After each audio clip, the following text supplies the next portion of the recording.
అసలు ఎన్నికలు జరిగేటప్పుడు అయితే ఎంత దారుణమైన ప్రచారం చేసినారనంటే actually revolution. Land titling act అనేది ఒక రెవల్యూషన్. ఎంత గొప్ప రెవల్యూషన్ అంటే ఇది. ఈరోజు భూములు కొనుక్కోవాలని చెప్పి మీరు ఎవరైనా అనుకుంటే ఆ భూములు కొనాలంటే మీకు భయం. ఆ అమ్మే వాడు టైటిల్స్ కరెక్ట్గా ఉన్నాయా లేదా, నేను కొనే టైటిల్స్ కరెక్ట్గా ఉన్నాయా లేదా అని భయం మీకుంది. ఆ అమ్మేవానికి భయం. రేపొద్దున ఇంకొకడు టైటిల్స్ తీసుకొని వచ్చి నేను ఒరిజినల్ ఓనర్, నువ్వు కాదు ఒరిజినల్ ఓనర్ అంటాడేమో అని చెప్పి వాళ్ళకు అనే అమ్మేవానికి భయం. మొట్టమొదటిసారిగా ల్యాండ్ టైటిలింగ్ యాక్ట్ ద్వారా స్టేట్ గవర్నమెంట్ గ్యారంటీ ఇస్తూ ఉంది. స్టేట్ గవర్నమెంట్ ఇన్సూరెన్స్ ఇస్తూ ఉంది. గవర్నమెంట్ గ్యారంటీయే కాదు, government is giving insurance also.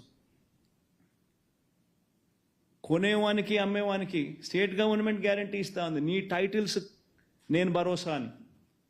అంటే నీ టైటిల్స్ను వెరిఫై చేసి, నీ టైటిల్స్ను గవర్నమెంట్ వెరిఫై చేసి, నీ కోసం అని చెప్పి రాళ్ళు, సరిహద్దు రాళ్ళు నువ్వు చూపించిన చోట గవర్నమెంట్ పెట్టి, నీ కోసం ఫ్రీగా గవర్నమెంటు ప్రతి గ్రామ సచివాలయంలో ఒక సర్వేయర్ను నియమించి 15,000 మంది సర్వేయర్లను నియమించి 4 ఏళ్ల ప్రక్రియలో 4 ఏళ్ల కార్యక్రమం ఇది. 4 ఏళ్లలో గవర్నమెంట్ వుడ్ బి స్పెండింగ్ 2,000 కోట్లు పైచిలుకు on survey equipment, on surveyors salaries, on the stones. నీ కోసం పాతుతా ఉన్న ఈ స్టోన్స్ గవర్నమెంట్ సర్వే చేసి, నువ్వు చూపించిన సరిహద్దుల్లో సరిహద్దురాలు నీ కోసం గవర్నమెంట్ నాటించి, నీ కోసం గవర్నమెంట్ సర్వే చేసి నీకు ఆ డాక్యుమెంట్స్ ఇస్తూ ఉంది. నీ డాక్యుమెంట్స్ గవర్నమెంట్ గ్యారంటీ ఇస్తూ ఉంది. నీకు భరోసాగా గవర్నమెంట్ నిలబడతా ఉంది. That is land titling act. అని ఏమేమో ప్రజలలో అపోహలు క్రియేట్ చేసి, దాన్ని నాశనం చేసి, చివరికి దాని గురించి దుష్ప్రచారం చేసి, ఆ దుష్ప్రచారం నుంచి బయట పడలేక దాన్ని ల్యాండ్ టైటిలింగ్ యాక్ట్ను అసెంబ్లీలో క్యాన్సిల్ చేసినారు. అసెంబ్లీలో తీర్మానం చేసి రద్దు చేసినారు. రద్దు చేస్తానే కేంద్ర ప్రభుత్వం అనింది, రివర్స్ అనింది. కేంద్ర ప్రభుత్వం అనింది, ఎవరైతే ల్యాండ్ రిఫార్మ్స్కు సంబంధించి reforms in land administration and management గురించి ఎవరైతే అడుగులు ముందుకు వేస్తారో వాళ్లకు central government is incentivizing, giving them 50-year loan, interest-free loans, giving them 50 years interest-free loans for capital expenditure అని బడ్జెట్లో నిన్న కేంద్ర ప్రభుత్వం ఫైనాన్స్ మినిస్టర్ చదివింది. ఈరోజు వాళ్ళకి ఇన్సెంటివ్స్ రావాలనంటే జగన్ చేసిన ఈ రిపోర్ట్ అంతా చూపించుకుంటే తప్ప నుంచి వాళ్ళకి ఇన్సెంటివ్స్ రావు. ఒక పని చేసేసరికి ఎందుకు చేస్తా ఉన్నావు? అమెరికాలో ఎందుకు టైటిల్స్లో నీకు కాంప్లికేషన్స్ రావు? ఎందుకు నీకు వెస్ట్రన్ వరల్డ్లో క్రయ విక్రయాలకు సంబంధించి ల్యాండ్ డిస్ప్యూట్స్ ఎందుకు లేవు? ఎందుకనంటే టెక్నాలజీ ద్వారా నువ్వు సర్వేలు 15,000 మంది సర్వేలను ఉపయోగించి రోవర్లు కొని ప్రతి గ్రామ సచివాలయంలో ఇవన్నీ పెట్టి నువ్వు ఇవన్నీ సరిహద్దురాలను నాటించి రికార్డ్స్ అన్నీ అప్గ్రేడ్ చేసి, ఈ రికార్డ్స్ అన్నీ అప్డేట్ చేసిన రికార్డ్స్ అన్నీ కూడా మళ్ళీ మ్యూటేషన్స్ చేసి, మ్యూటేషన్స్ పూర్తి చేసి, సబ్ డివిజన్స్ కంప్లీట్ చేసి, రికార్డ్స్ అన్నీ అప్డేట్ చేసి, ఆ సచివాలయంలోనే ఆ రికార్డు పుస్తకం పెట్టి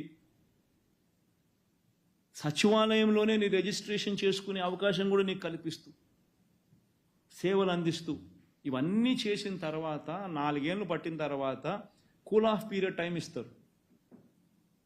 ఇవన్నీ చేసినామో ఎవరికైనా అబ్జెక్షన్స్ ఉంటే మీరు చెప్పండి అని చెప్పి చెప్తారు. అయిపోయిన తర్వాత ఇప్పుడు 17,000 రెవెన్యూ గ్రామాలకు సంబంధించి ఆల్మోస్ట్ 8,000 రెవెన్యూ గ్రామాలలో వైఎస్ఆర్సీపీ ప్రభుత్వంలోనే కంప్లీట్ చేసినాం ఎక్సర్సైజ్. ఎక్కడ కంప్లైంట్స్ లేవు, ప్రజలందరూ సంతోషంగా ఉన్నారు. అవన్నీ రికార్డ్స్ అన్నీ పెట్టిన తర్వాత కూల్ ఆఫ్ పీరియడ్ ఇస్తారు, 1 year టైం ఇస్తారు. ఎన్ని రికార్డ్స్ పెట్టి ఎవరికైనా అబ్జెక్షన్స్ ఉంటే మీరు రండి చెప్పండి అని చెప్పి.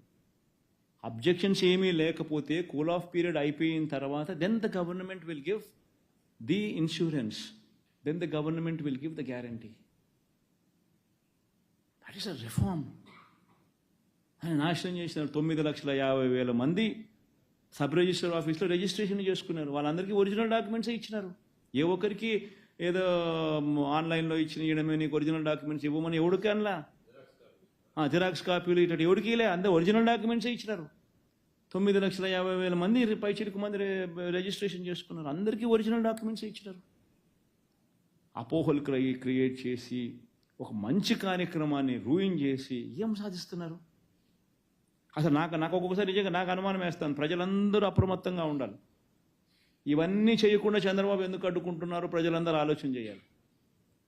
బహుశా వాళ్ళ మనుషులు ఈ పత్రాలన్నీ కూడా మార్చేసుకొని, ఈ డాక్యుమెంట్స్ అన్నీ కూడా వాళ్ళ పేరుతో వాళ్ళు మార్చేసుకొని, అలా మార్చుకునేదానికి అవకాశం కల్పించుకునే దానికోసం చంద్రబాబు నాయుడు ఇదేమైనా చేయకుండా అడ్డుకుంటా ఉన్నాడా అన్నది ప్రజలందరూ ఆలోచన చేయాలి. ఎందుకంటే ఇది ఒకసారి జరిగిందని అనుకో, గ్రామ సచివాలయంలోనే జరుగుతుంది, సచివాలయం పరిధిలోనే సర్వే జరుగుతుంది, సచివాలయం పరిధిలోనే అదే వాళ్ళ ల్యాండ్లోనే రాళ్ళు పాతుతారు, వాళ్ళు చూపించిన చోటే. రికార్డ్స్ అన్నీ వాళ్ళ చేతుల్లోనే ఇస్తారు. అప్డేట్ చేసిన రికార్డ్స్. మ్యూటేషన్స్ అప్పటికప్పుడే జరిగిపోతాయి, సబ్ డివిజన్స్ అక్కడికక్కడే జరిగిపోతాయి. జరిగిపోయిన తర్వాత వాళ్ళకి అందరికీ ఇస్తారు. ఇవన్నీ అక్కడే జరుగుతాయి. ఇవన్నీ జరగకోకుండా డిస్ప్యూట్లను అట్లనే పెట్టి చేసేసి ల్యాండ్ డిస్ప్యూట్స్ అన్ని అట్లనే కొనసాగించి చంద్రబాబు నాయుడు తక్కువ రేటుకు వాళ్ళ మనుషులు దీన్ని కొనుగోలు చేసేదానికోసం ఆ రకంగా చంద్రబాబు నాయుడు ఏమైనా చేస్తూ ఉన్నాడేమో ప్రజలందరూ కూడా ఆలోచన చేయాలి.